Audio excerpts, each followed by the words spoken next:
तुम लोग को बहुत सारे मिथ होंगे अब हाई स्कूल में आके कि बोर्ड क्लास है, कैसे मैं बोर्ड क्लास को ओवरकम करूंगा, इतना सारा पहाड़ है तुम्हारे ऊपर स्कूल प्रोजेक्ट्स का, स्कूल खोलते ही तुम्हारे रेगुलर टेस्ट का, फिर तुम्हारे हाफ ईयरलीज का, एंड ऊपर से अगर सीबीएसई 2 बोर्ड एग्जामिनेशन कर दे तो बहुत ज़्यादा दिक्कत हो जाएगी। एंड इन सब के बीच में ना कुछ बिट्स एंड पीसेस हैं जो मे बी आप हाई स्कूल में आके भूल गए हो, एंड मैं नंबर्स के साथ उनको क्लियर करूंगी। सो वीडियो के एंड तक देखना एंड चैनल को सब्सक्राइब करना, बेल नोटिफिकेशन दबा देना ताकि कोई भी इंपॉर्टेंट अपडेट आए, you don't miss the notification. तुम लोग को पता है अभी तक कि हाई स्कूल है, इंटरनल्स हमारे मार्क्स होंगे, हमारे प्रोजेक्ट के मार्क्स होंगे, हमारे वाइवा के मार्क्स होंगे, हमारा सब होगा। बट एक चीज़ समझो कि तुम भले कंसिडर करो कि तुम्हारे जितने भी यूनिट टेस्ट होने हैं, जितने भी हाफ ईयरलीज होने हैं, इनके मार्क्स ऐड नहीं होंगे, अग्रीड, बिल्कुल मार्क्स ऐड नहीं होंगे। बट एक चीज़ का यहाँ पे ना चेंज आना बहुत ज़रूरी है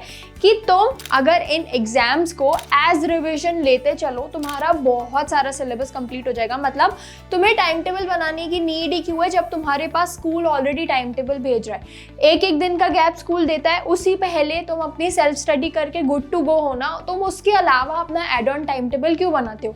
ज़्यादा से ज़्यादा क्या कर सकते हो, मैथ्स डेली पढ़ सकते हो, उसके अलावा तुम्हें कोई नीड ही नहीं है अलग टाइम टेबल बनाने की। And even top of that तुम्हें कोई रटने की आदत नहीं होनी चाहिए अब तक, क्योंकि ना तुम्हारे सोशल में रटने वाले आंसर्स आ रहे हैं, ना तुम्हारे साइंस में आ रहे हैं। इंग्लिश में मैंने बताया क्रिटिकल एनालिसिस खुद डालना है। तो ये एक बहुत ही बड़ा मिथ है कि क्रैम करके, मतलब रट के तुम सीबीएसई क्लास 10 क्लियर कर लोगे, बिल्कुल कर लोगे।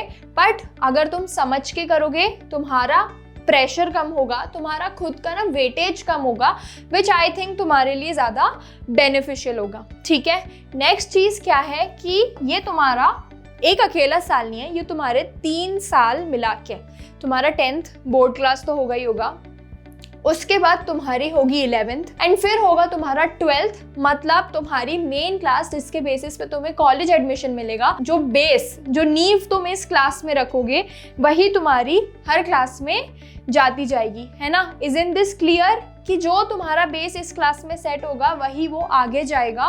तो तुम्हें बहुत क्लियरली ये चीज़ ध्यान में रखनी है कि this is not grade 10, this is your entire high school, तुम्हारी एंटायर कॉम्पिटिटिव एग्जाम की जो स्पिरिट रहने वाली है, तुम्हारा जो भी मोटिवेशन रहने वाला है रिगार्डिंग योर कॉलेज।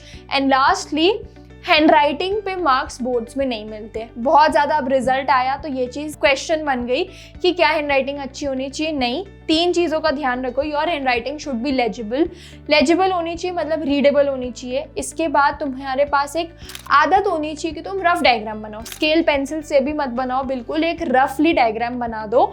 एक बहुत ना शैबी सा भी सिर्फ एक रिप्रेजेंटेशन दे दोगे वो भी चलेगा, एक रफ डायग्राम बनाते चलो। एंड लास्टली, अभी से ही हैबिट डालो कीवर्ड्स अंडरलाइन करने की, which will genuinely help you आगे जाके, क्योंकि एक दिन में एग्जामिनर बहुत सारी कॉपीज चेक करता है तो वो सिर्फ कीवर्ड्स देख के भी बच्चों को मार्क्स अवॉर्ड कर देते हैं। So here were my tips and tricks. I hope you like the video and for more such videos stay tuned and happy learning.